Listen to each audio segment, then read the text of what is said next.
hello, good morning, good afternoon, and good evening po sa inyong lahat. This is your Queen Abby. So, hindi pa rin tayo aalis sa ating topic na vlog. Kung sa nakaraan is about Arayat, is still about Arayat pa rin po to. Hi sa mga kuyang yon. Nagpa-picture lang sila sa amin. So, ayan, dito ay sa Rodriguez Farm to. Dun sa isa, hindi ko kayo may naikot sa Rodriguez, pero dito may ikot ko na kayo. And may tree house po dito sa Rodriguez. Ang kinaganda ng tree house na to is hindi siya yung made of kahoy, kundi made of bakal na siya. O diba? Taglish yun. Konyo yun. Pink na pink ang tsinelas mo dyan, te. So, ayun na nga. Kasama ko yung mga pamangkin ko dyan and mga pinsan.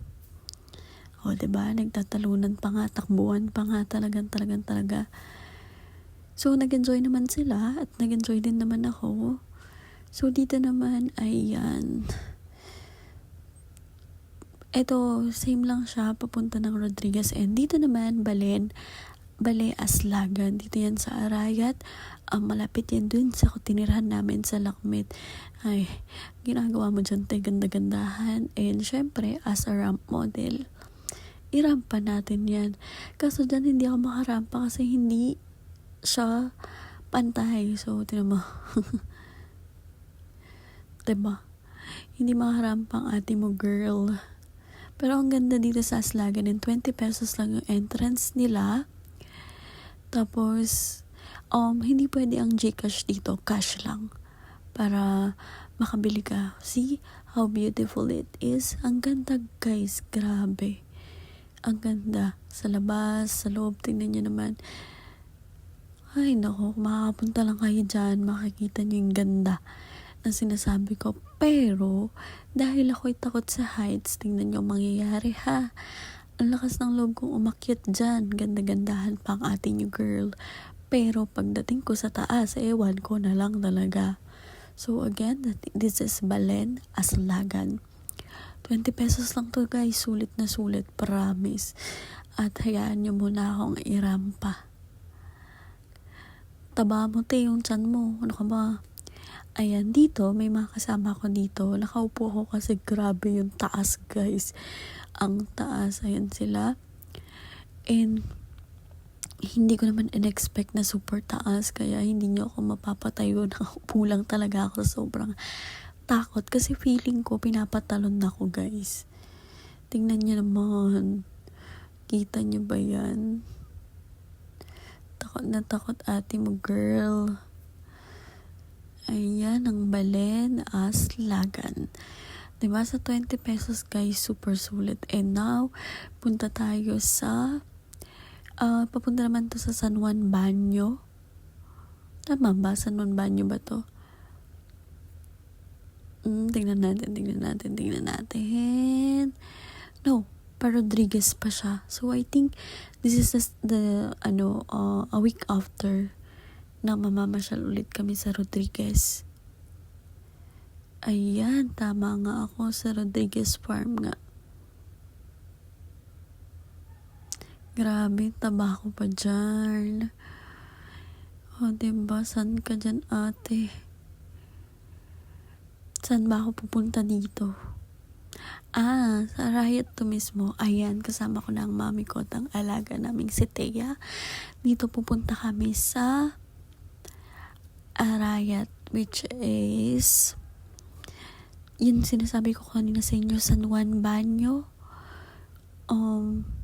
Sa Suba Farm, it is 20 pesos or 50 pesos na ang entrance.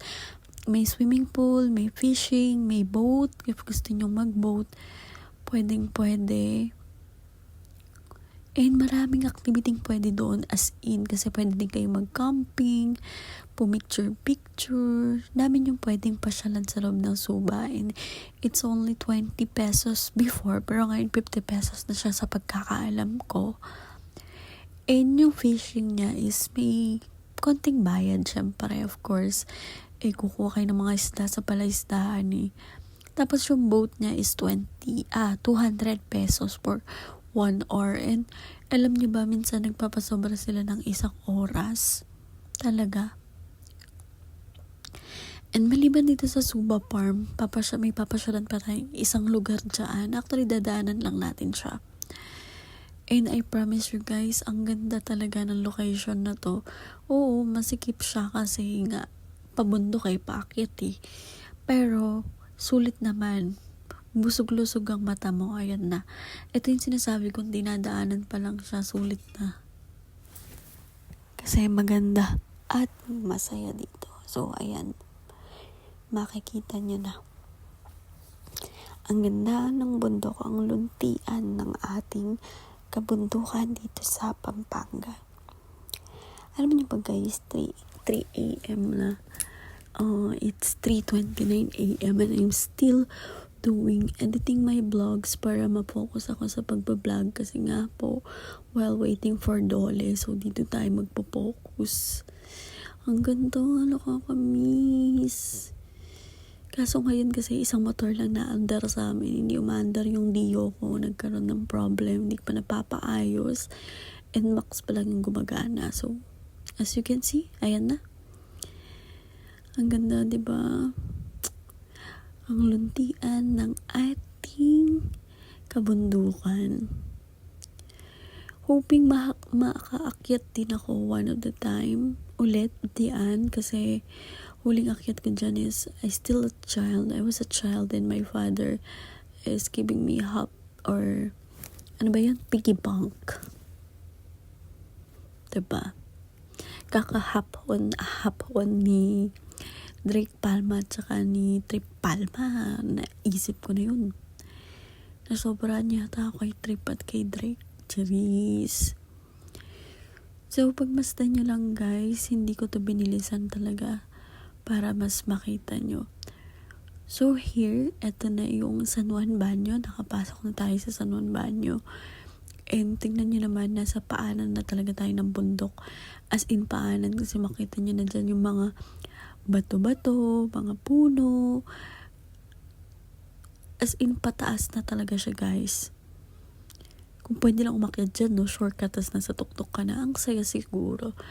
Pero syempre, wala namang masaya na basta-basta. Hope panoorin nyo to hanggang dulo. Wait lang nahihikap talaga ako. It's 3 a.m.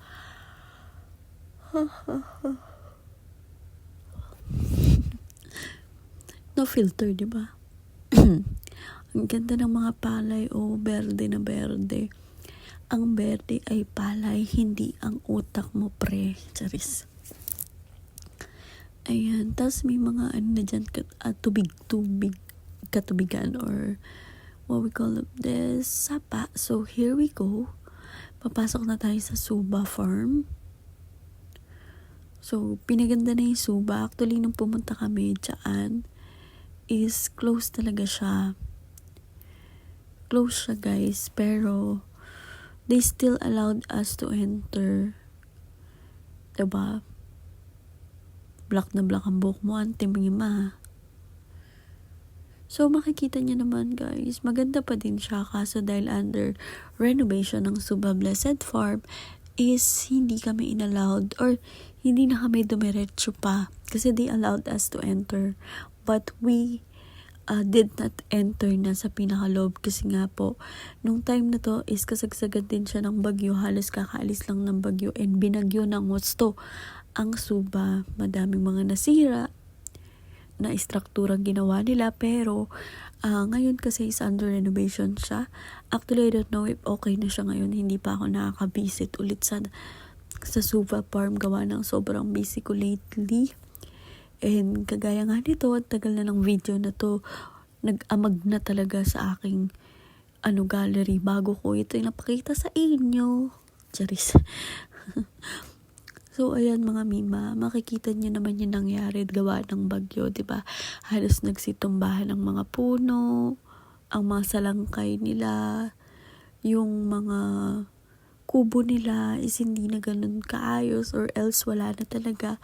Gawa ng sobrang lakas ng bagyo na dumaan during this time. Pero we're still thankful that, yun nga, they still accept us. Even though, hindi na pala sila na-accept kasi nga under construction siya. So, you will see naman guys, maaliwalas, maganda. Ayan. Nakita nyo ba yung araw? Tutok na tutok. Nakikita nyo ba yan?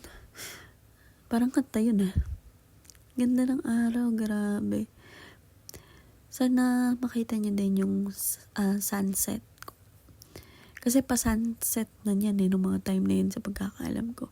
So, tingnan nyo, ayun yung kanilang palaisdaan kung saan pwede kang mag-arkila ng boat para makapag-boating. Ganon. Boating. Talaga. Boating boat. Hindi voting.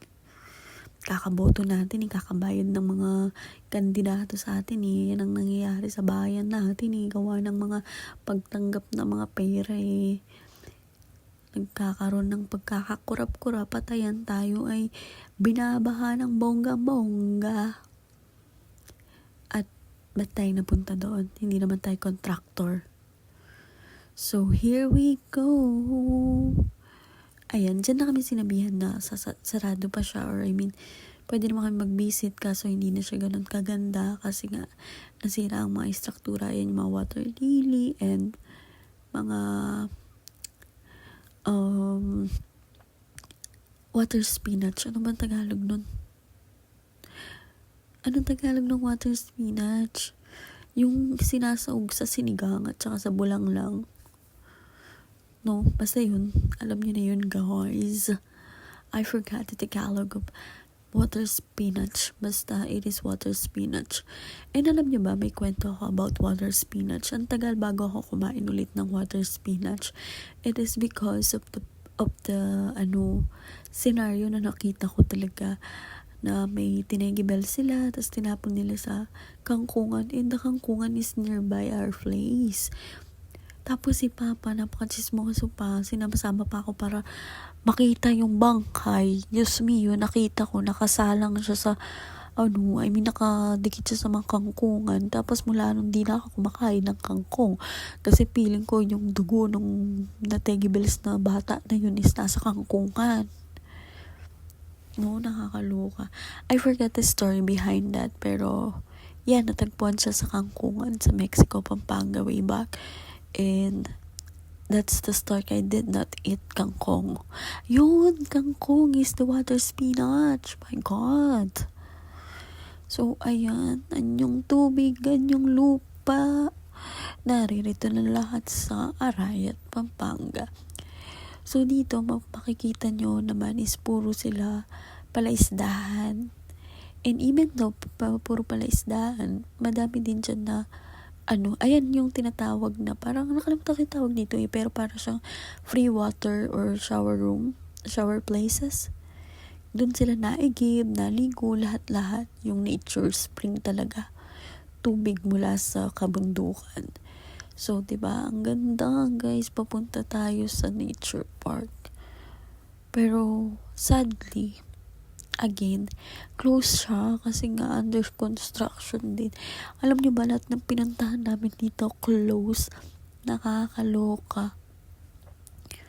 As in, close lahat ng pinuntahan natin. Nanunuyot na yung laway ko. Gusto ko nang uminom ng water. Guys, pangkuha nyo nga akong water. Charis. Taray, papultang kang gas ni ate mo, girl. So, ayan. Kaso, nakakasad kasi sarado na naman siya. So, para lang kaming nag-broom. Nag-road trip. Saan ka punta? Ganun. So, ayan ulit yung tubigan guys. Kung saan naliligo, nag-iigib ang lahat ng tao. And, babalikan lang natin yung mga dinaanan natin kanina at wala naman tayong ibang nag-background. Diba? Yung pagiging rapper ko, napupunta dito. Diba? Pwede na ba? Ginaganagan ko lang natural. Kung gano'n. Di ko kasi alam guys, ano ba sasabihin ko sa inyo. Pero, yun nga.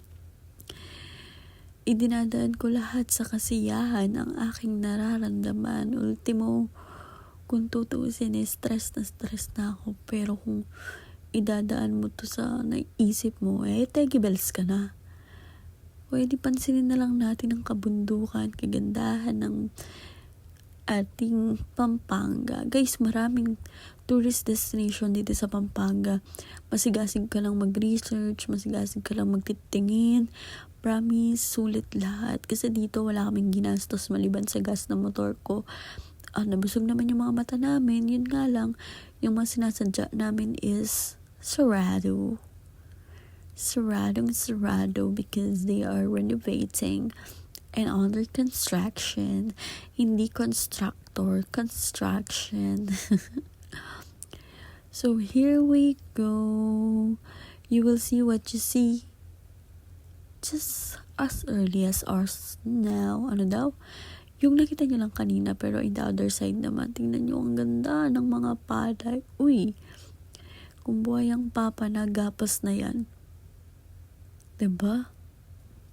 Parang ang bilis ko mag-drive Nakakahilo din pala ako mag-drive.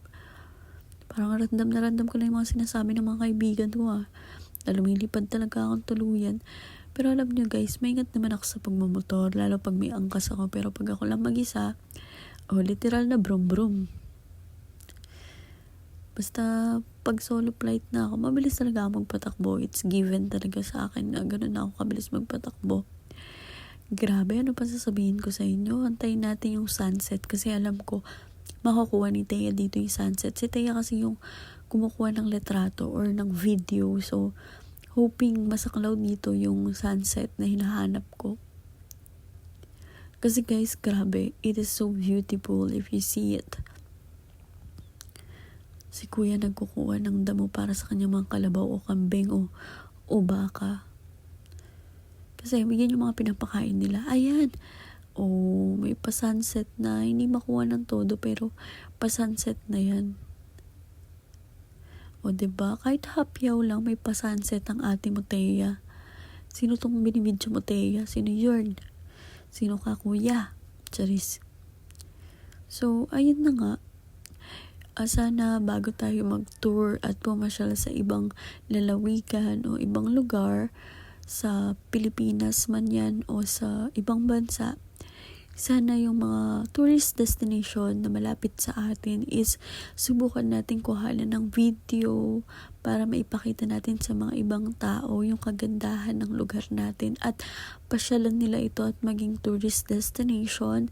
Alam ko naman dito sa Arayat sobrang daming tourist destination, tourist attraction. So, if you have time, you can take a photos or video of it. Post nyo lang guys para mas marami pang makaalam at mas mahalin nila ang ating Arayat. Ayan. Para naman 'di ba bago sila mag-ship sa ibang lugar is dito muna sa places natin. Alam ko hindi ko pa lahat nabibisit lahat ng lugar dito sa Arayat, pero at least kahit papaano marami na din ako napapasyalan dito sa lugar natin sa Arayat.